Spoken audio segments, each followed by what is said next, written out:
Student learner YouTube চ্যানেলে তোমাদের সকলকে স্বাগত জানাই। আজ আমাদের আলোচ্য বিষয় চতুর্থ শ্রেণীর পরিবেশ ও বিজ্ঞান বিষয়ের ফার্স্ট সামারিভ এক্সাম অর্থাৎ প্রথম পর্যায়ক্রমিক মূল্যায়নের একটা উত্তর সহ নমুনা প্রশ্নপত্র নিয়ে। ফুল মার্কস তোমাদের থাকবে 20, সময় থাকবে 40 মিনিট। সরাসরি স্ক্রিনে তোমরা উত্তর সহ নমুনা প্রশ্নপত্রটা দেখতে পাচ্ছ। 1. সঠিক উত্তরের নিচে দাগ দাও। 1x6 = 6। ক. মানুষের শরীরের সবচেয়ে কঠিন অংশ হলো দাঁত না হাড়? সঠিক উত্তর হবে দাঁত। খ. শ্বাস ছাড়াকে বলে নিঃশ্বাস না প্রশ্বাস? সঠিক উত্তর হবে নিঃশ্বাস। গ. প্রজাপতির পায়ের সংখ্যা 6টি না 8টি? সঠিক উত্তর হবে 6টি। ঘ. জলদাপাড়া জঙ্গলের মধ্য দিয়ে বইছে তোরসা নদী না হলং নদী?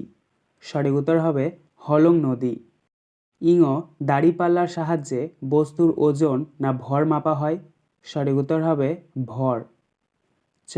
খাদ্যনালীর শেষে থলির মতো অংশকে পাকস্থলী না যকৃৎ বলে?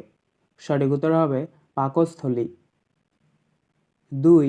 শূন্যস্থান পূরণ করো। 1x5 = 5। ক. বাতাসে ড্যাশ গ্যাসের পরিমাণ সবচেয়ে বেশি? এখানে শূন্যস্থানে বসবে নাইট্রোজেন। খ. বাষ্প কথাটা থেকেই ড্যাশ কথাটা এসেছে? এখানে শূন্যস্থানে বসবে ভাপ। গ. তরল আর গ্যাসের নিজস্ব কোনো ড্যাশ নেই? এখানে শূন্যস্থানে বসবে আকার। ঘ. স্যাঁতস্যাঁতে জায়গায় জন্মায় এমন একটি গাছ ড্যাশ? এখানে শূন্যস্থানে বসবে ব্যাঙের ছাতা। ইঙ. মাইক্রোস্কোপকে বাংলায় ড্যাশ যন্ত্র বলে? এখানে শূন্যস্থানে বসবে অণুবীক্ষণ। 3. বাম দিকের সাথে ডান দিক মেলাও। 1x3 = 3। দেখো এখানে তোমাদেরকে বাম দিকের সাথে ডান দিক মিল করাতে হবে। প্রথম রয়েছে বাম দিকের ক মরিশাসের, এটা মিলবে ডান দিকের ডোডো এর সাথে। খ. গ্যালাপগোস দ্বীপপুঞ্জের, এটা মিলবে ডান দিকের কচ্ছপ এর সাথে। গ. নিউজিল্যান্ডের, এটা মিলবে ডান দিকের গ্রেলিং মাছ এর সাথে। 4. সঠিক উত্তরের পাশে টিক চিহ্ন এবং ভুল উত্তরের পাশে কাটা চিহ্ন দাও। 1/2 = 2।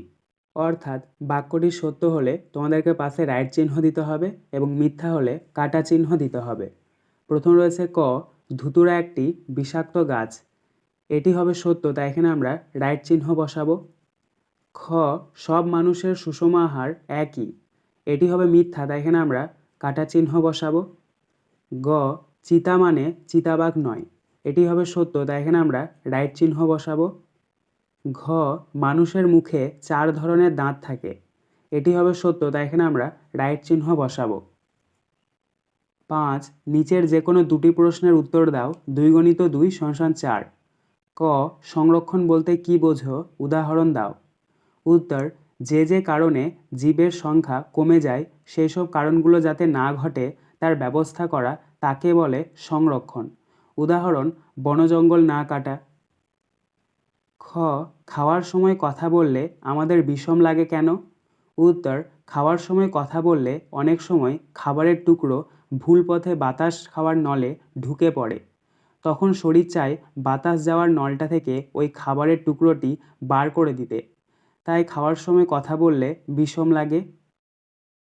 আজকের আলোচনা পর্বটি এখানেই শেষ হলো। আশা করি ভিডিওটি তোমাদের ভালো লেগেছে। যদি ভালো লাগে একটা করে লাইক করে দিও।